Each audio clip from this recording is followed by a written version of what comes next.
ቀን ጸሐፍት ፈሪሳውያን ተሰብስበው መጡና መምህር አሉት ጌታን። አቤት። ለቄሳር ግብር እንክፈል አንክፈል?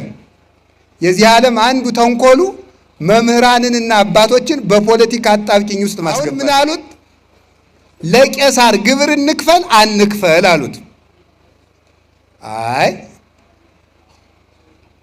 ክፈሉ ቢል አረ የሰውዬ ፖለቲከኛ ነው ሊሉት፣ አትክፈሉ ቢል ደግሞ በመንግስት ላይ ያምጻል ሊሉት ማለት ነው።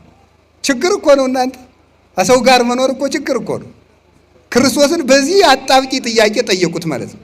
ዛሬ የቤተ ክርስቲያን አባቶችን ይሄ መንግስት ልማታዊ ነው ቢባል ፖለቲከኛ ናቸው፣ እንዲህ ሰውዬ ተነካክተዋል ማለት ነው ይባላል። ይሄ መንግስት ሌባ ነው ቢባል ደግሞ እኔም አላልኩም አሰረቀም እንላለን። ሌባ ነው ደግሞ ከተባለ ደግሞ አሃ ይሄ መንግስት ሊገለብጡ ነው ማለት ነው ደግሞ ይባላል ማለት ነው። ችግር ሁሉንም ሲናገሩ ችግር ነው። ከዚያ በኋላ ጌታን ምን አሉት? ሳንቲሙ የማሲ ሳንቲሙን አምጡት አላቸው። አመጡት። ዘመኑቱ መልኩ ወመጽሐፉ፣ ከመጽሐፉ ላይ የተጻፈው ስምና ፎቶ የማን ነው አሉት። በቀኝ በኩል የኪሩቤል ስዕል አለው፣ በግራ በኩል የቄሳር ስዕል አለው። ሊያስቸግሩ አይደል የመጡ?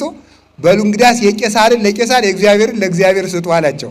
ምን ማለት ይመስላል? አንድ ጎኑን ለቄሳር አንድ ጎኑን ለእግዚአብሔር ስጡ ማለት ይቻላል? አንዱን ሳንቲም አስቸግረው ስለመጡ አስቸጋሪ መልስ መልሶ ሰደዳቸው ማለት ነው። እንዳይችሉ አደረጋቸው።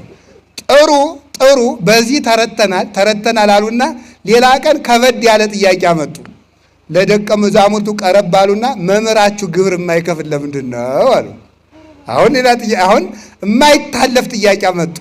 በሐሳብ የመጣውን በሐሳብ ረታቸው። አሁን በተግባር መጡ። መምህራችሁ ለምን ግብር አይከፍልም አሉ።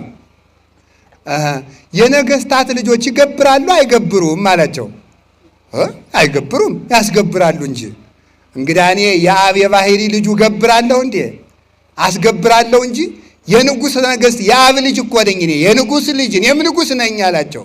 ግን ከመይታወቁ ህዝቡ እንዳይበጠበጥ ግን አለ ቅዱስ ጴጥሮስን ሂድና ባህር እዚያ አሳ ተቀበልና አሳ አጥማጆች ሄደ አሳው ግብር አምጥተህ ክፈል አለው። ከዚያ በኋላ ተመልከቱ ምን አደረገ። አሳው ሲወጣ ከአሳው ውስጥ ምን አገኘ? ወርቅ ዲናር አገኘ።